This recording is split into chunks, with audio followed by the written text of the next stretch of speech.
Welcome to Damaging Ignorance. Damaging ignorance is important because whoever controls your language of discourse controls your reality. Every story has two sides to it. On this show, we challenge the dominant discourse of the week. We challenge the dominant discourse not because our side is right, but because the other side is wrong. We offer you the actual position of things. And we are rarely wrong. And even when we are wrong, it is because we do not choose to be right. Today, we would like to damage some ignorance around the upcoming presidential election. Welcome, Professor. Thank you, James. Mm. Yeah, let's damage some ignorance. Absolutely. That's right. So, the first principality of ignorance that we would like to damage is that we will have a round one victory. According to the latest TIFA opinion poll, a runoff is inevitable. RAILA is in the lead with 46.7%, Ruto a close second with 44.4%, and then there's the 5.2% who are undecided. So from these results, neither Baba nor Ruto will cross the 50% plus one threshold. The pollsters are wrong. Again, in the 2013 election, I disagreed with their methodology. Right. And I argued that their sampling frame was wrong. And in this particular instance, they are also wrong.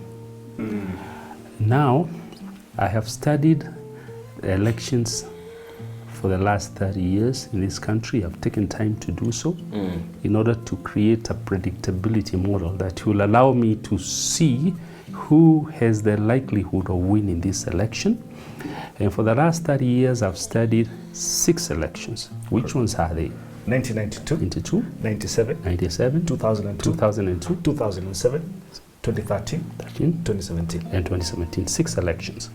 Then what I've done is that I've taken the average turnout of these 6 elections and made a projection on what the turnout in this coming election is likely to be. Correct. Yeah.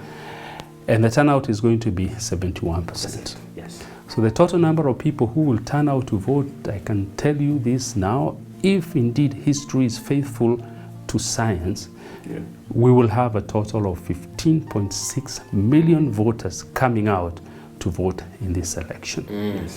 If that is the case, what I did is I went and looked at patterns from at least 3 elections that Baba has ran. Yes. In 2007, he got 44%. Yes. In 2013, he got 44%. In 2017, he got 44%. A banana tree does not give you bananas today, bananas tomorrow, and then oranges the following harvest. Now, if that is true, then we can go to the bank with the assumption that Baba Man has 44%. Correct. Of the entire voter register.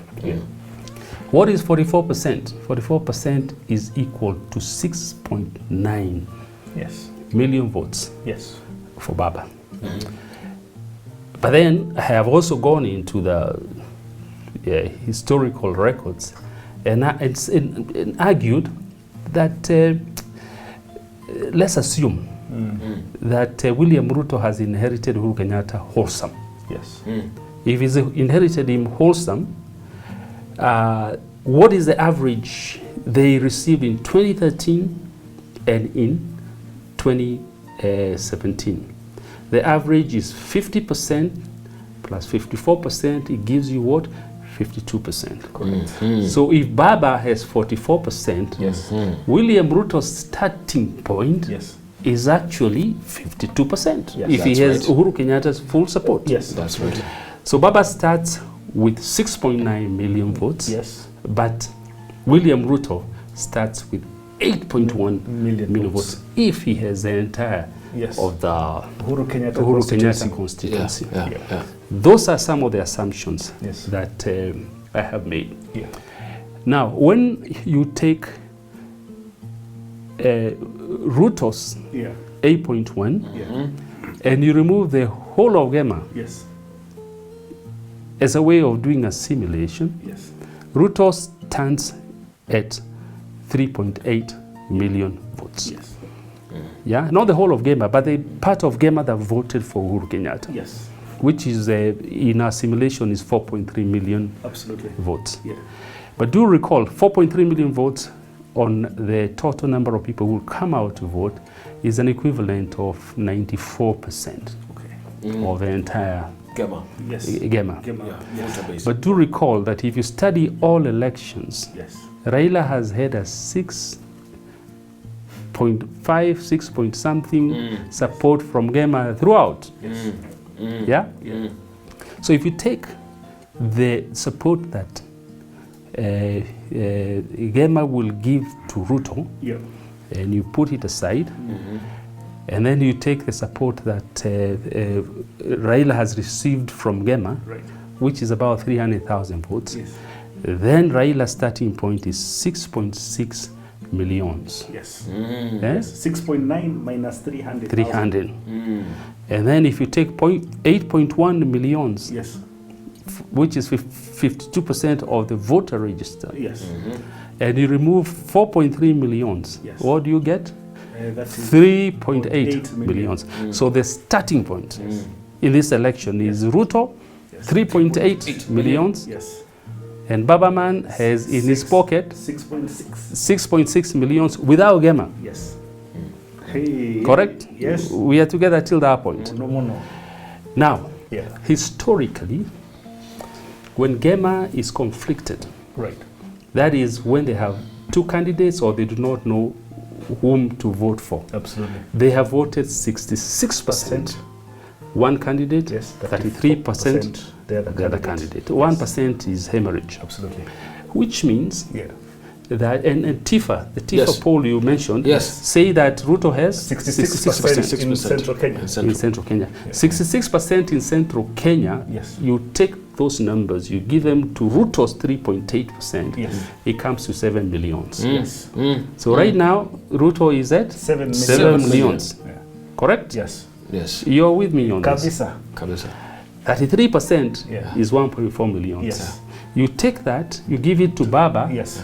At 6.6, he has 8 million. he has 8 million votes. Bang. Have you got are you with me here? Kaboom. So the election results are very That's it. simple. Those If are the history election is results. faithful to science, Yes. Baba will get 8 millions Yes. and William Ruto will get 7 millions. Yeah. And then the balance will go to Wajakoya. Wajakoya. So the results, these are how the results will look like. People, Yeah. Babaman will have 51.3% Yes. of the vote, Yeah. which means he'll have passed the 50% plus 1, Yeah. and Ruto will have 45% of the vote. That is if the study of the 30 years of 6 elections is anything to go by. That's right. Now, Yes. I need to add something here. Yeah. The voter register has changed by only 13%, which means that 87% will behave in the same way it behaved Over 30 years. over 30 years. Yes. That's right. Because if they behave like that in 1992, 1997, 2002, 2007, 2013, 2017. what is a variable that will cause that change. not to happen, to change? Which means that 87% of the voters, as they exist right now, will behave the way they have behaved in the last number of years. Yeah. Now, what that means is that I'm 87% Sure. sure that Baba is going to get 51.3% and William Ruto will get 45%. And William Ruto is a master of hubris, is a master of showbiz, Master of bluff. master of bluff. He has made us believe that he is ahead. But when you ask why he is ahead, we do not even know Yeah. And in the meantime, all we have removed from him and added to him is Gema. Yeah. Yes. All the other support that he and Uhuru Kenyatta marshaled Yes, in 2017. in 2017 and 2013, we have given it to him. Yes. Whatever they marshaled amongst the Luyas, whatever they Mm. marshaled in the coast and all Yes. that. And even if you add all of that, Yeah. and you give him 66% Yeah. of Gema, he still is at 45% 5%.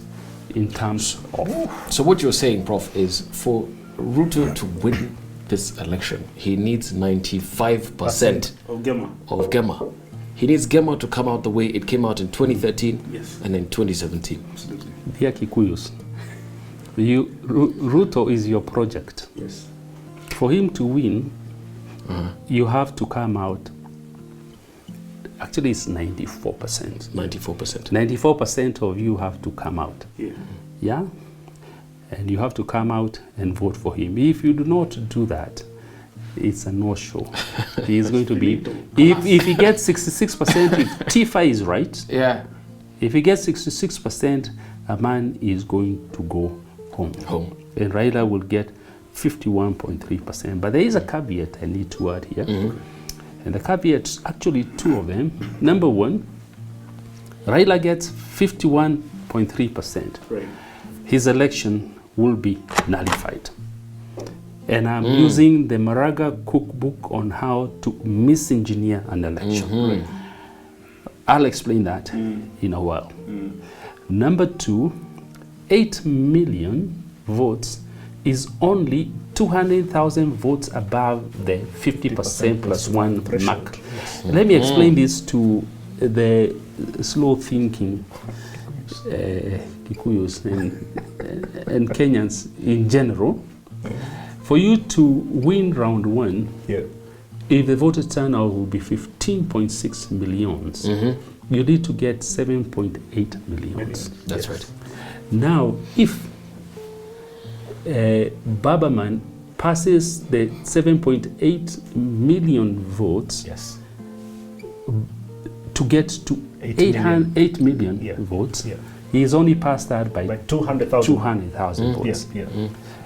Now, 200,000 votes can be manipulated. Yes. So when Tifa and Co say that a runoff is possible, Yes. in my view, it could just happen. Actually, it's just about 5 votes in every 46,000 polling stations. Just 5. 5 votes That would in be every, 200,000. So if you can manipulate 5 votes in every polling station, then a runoff becomes becomes inevitable. inevitable. My But in the goodness. meantime, as we speak, and I repeat myself, if history is faithful to science, then the results of the coming election will be 51.3% for Babaman, 45% for William Ruto. Take it or leave it. The second principality of ignorance we would like to damage is that the election cannot be nullified. Based on the Maraga ruling of 2017 and based on the incompetence of IEBC, the August 9th election will be nullified. And the significance of this is that whether the result of August 9th is a runoff or a straight win, a nullification equals a reset. Absolutely. Fellow Kenyans, to speak to you the way Mo used to speak to us, the election will not happen in August, on August 9th, 2022. The election will start on August 9th, 2022. It is important that we understand that. I have heard people saying that come August 10th, tutafanya hii, tutafanya hii. That is all political nonsense. The soonest we can swear in a president after this election will be September 13th. That's the earliest we can swear in a president. And all of this is in the Constitution, and the timelines are very, very clear. Yes. But JM, you have asserted that this election is going to be nullified. And I want to confirm to you, in my own reading, and reading from the Maraga cookbook on how to misengineer an election and how an election can be nullified, because the Supreme Court taught us how that will be done. Yeah. I think we are likely to head for a nullification. That's why I'm saying Babaman is likely to get 51.3% and Ruto 45%. Ruto will not accept the 45% because he has told us that he has all these voters and hustlers that will go with him. Ruto will go to court. If it's a runoff based on the numbers of TIFA, there will be somebody who will contest that. Right? And remember what the Supreme Court told us. They said that they nullified the last election purely on account of two things. And the two things are illegalities and irregularities. And they define the illegalities very clearly in their judgment, and illegalities and the irregularities. So on this side, illegalities, on this side, irregularities. And they are very clear about that. And as you look at how Chebukati is running this election, we are already collecting evidence on things that are irregular and things that are illegal. Remember also, the Supreme Court nullified the last election on account of transmission of the results. Absolutely. Yes. And we argued last week that this is, for me, I have very little faith in a company known as Smartmatic. Absolutely. They manipulated the Venezuelan election to the tune of 1 million votes. And they admitted it. It's and on record. The CEO admitted it. It is on record. We have put it on our YouTube channel. They also were accused of, allegedly, manipulating the election in the Philippines. But they were found criminally liable. And then, in Uganda, their systems failed. So already there is a case already building towards the probable nullification of this election. And Jem, I want you to read paragraph 402 of the Supreme Court. What did they say? And it says this court, whenever called upon to adjudicate on a similar dispute, will reach the same decision if the anomalies remain the same, irrespective of who the aspirants may be. Consistency, they say, and fidelity to the Constitution is a non-wavering commitment this court makes. Read it again, because Kenyans need to hear this. If we are saying that there is a whole process of misengineering this election, deliberately or not, if the election is misengineered and there is infidelity in the process, there are irregularities and there are illegalities. The Supreme Court told us what? Whenever called upon to adjudicate on a similar dispute, they will reach the same decision if the anomalies remain the same, irrespective of who the aspirants may be. Consistency and fidelity to the Constitution is a non-wavering commitment this court makes. They said. 3 of the judges who made this decision and proclaimed themselves as such are still sitting. Yes, absolutely.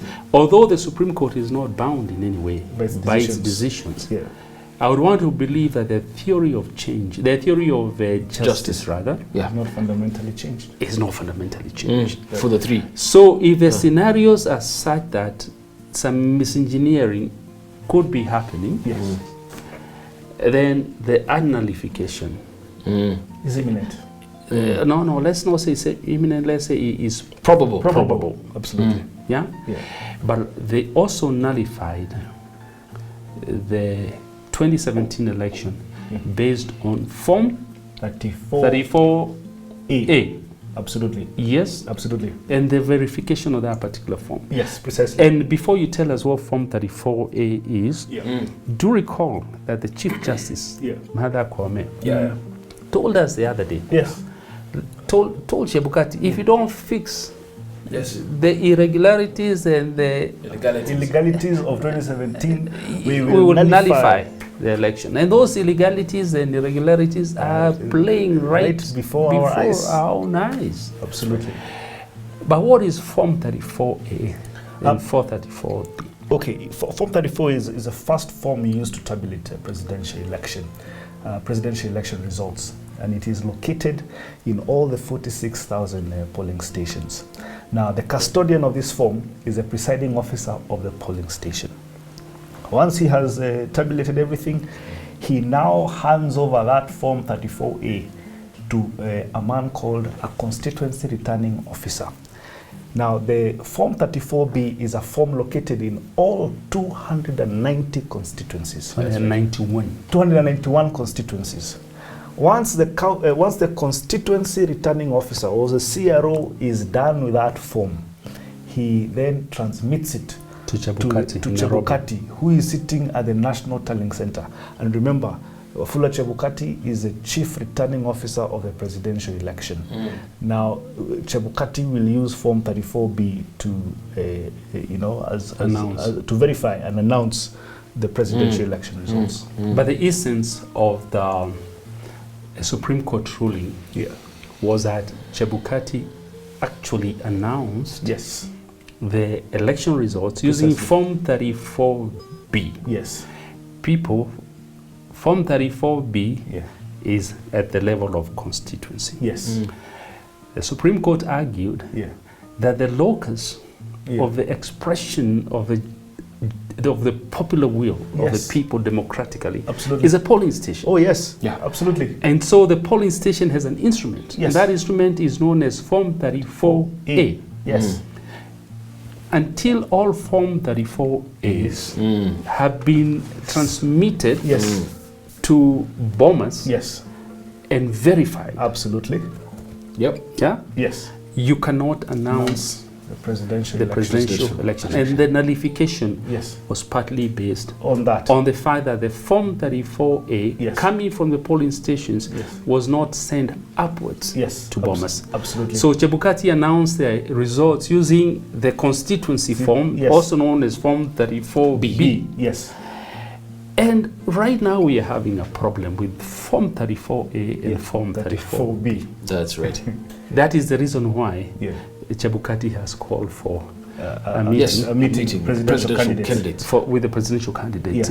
But Prof, there's also another fact that I forgot to say. And if there's a problem with these particular forms, it means a background of acceptance for nullification is beginning to build. And the question I'm asking myself is, if RAILA is a 51.3%, and if history is faithful to science. And if Ruto is 45%. The question is, if I was a political operative in UDA, one of the things I would actually do, because Maraga has told us how to misengineer an election, I'll go and cook and misengineer it deliberately, and then go with the evidence. Yes, absolutely. And what did the courts tell us? Read this. The courts told us what?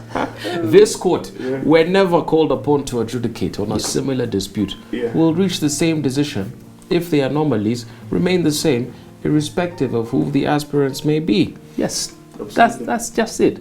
So with this, this is a carte blanche. It's an empty slate.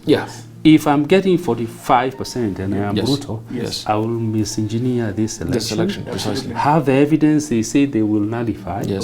Elections on. And then kaboom, election is nullified. So that is their game of primary thrust then.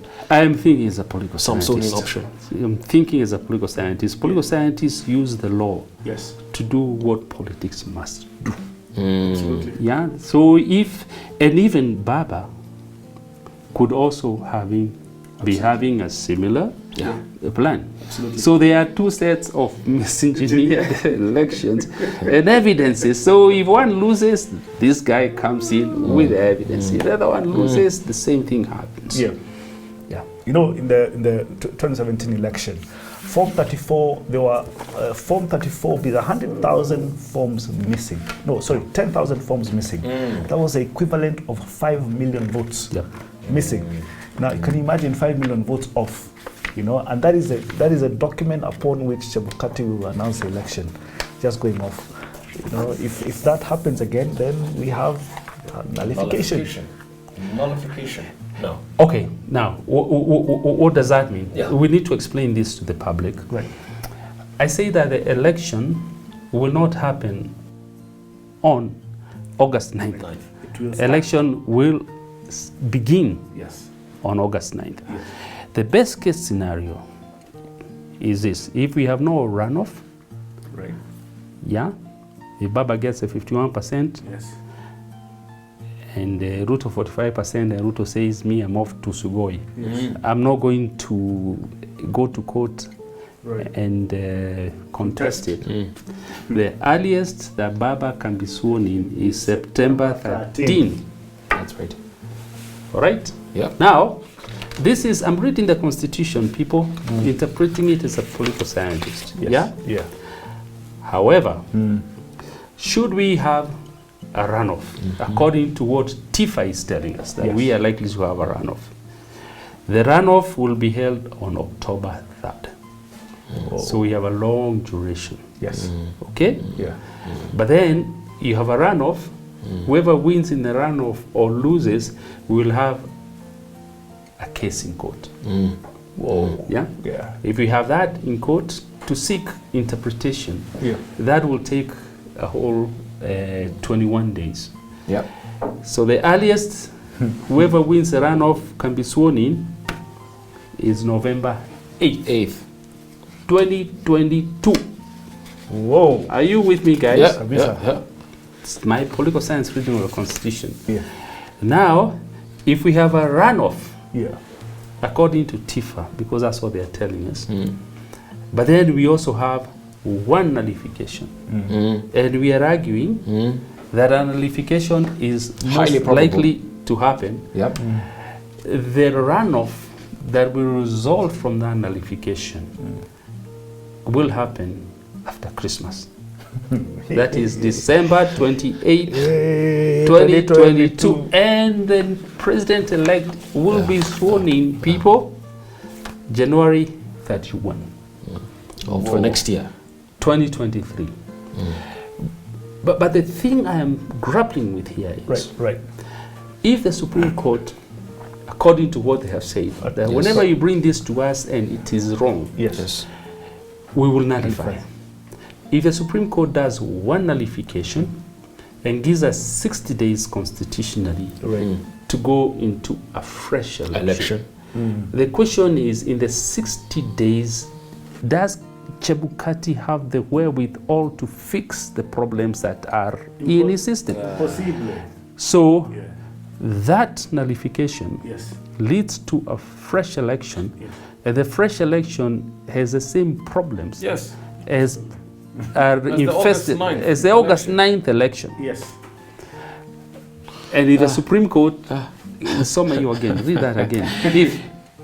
If this court, whenever called upon to adjudicate on a similar dispute, will reach the same decision if the anomalies remain the same, irrespective of who the aspirants may be. If you have a runoff, you have one nullification,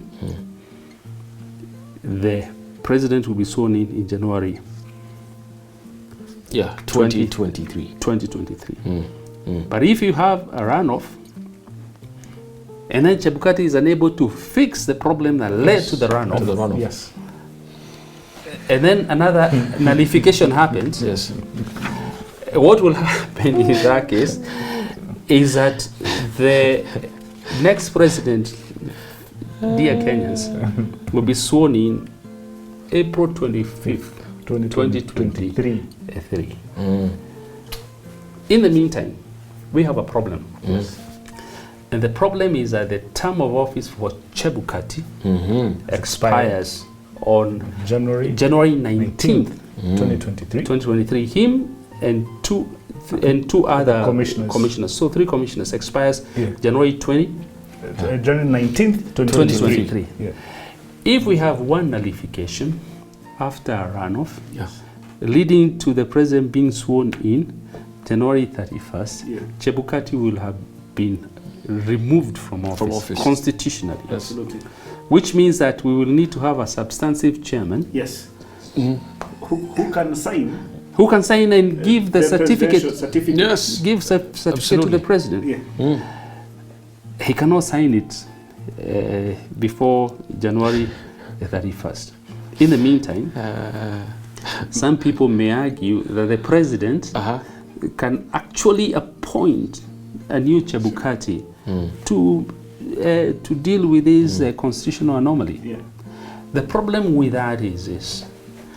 Article 134 of the Constitution stipulates very clearly that on August 9th, Parliament stands dissolved.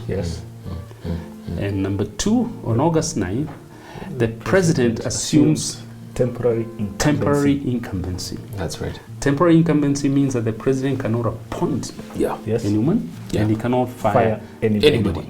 That's right. Which means that if Chebukati term expires because of this series of nullifications and this problem with the runoffs, he cannot appoint a new chair. So we are headed for a constitutional crisis in this case. I have told you, gentlemen, repeatedly, every succession election attracts two things. A constitutional crisis and assassination. Assassinations. Thank God we have not had any assassinations so far, and I hope they will not happen. But a constitutional crisis, in my view, is looming. Purely on account of what I have called repeatedly Katiba Mbichi. This constitution was incompetently written and is going to get us into a serious crisis. And in the end, maybe Wajakoya was not wrong when he said some aspects of this constitution should be suspended. Absolutely. And maybe we will agree with him when we hit the crisis. The crisis. Absolutely. I rest my case. Well, ladies and gentlemen, it is our hope that we have damaged some ignorance. We also hope that we have exposed the owners of the Ignorance Project. Remember, things are not as bad as they seem. But after today, are they? Or are they?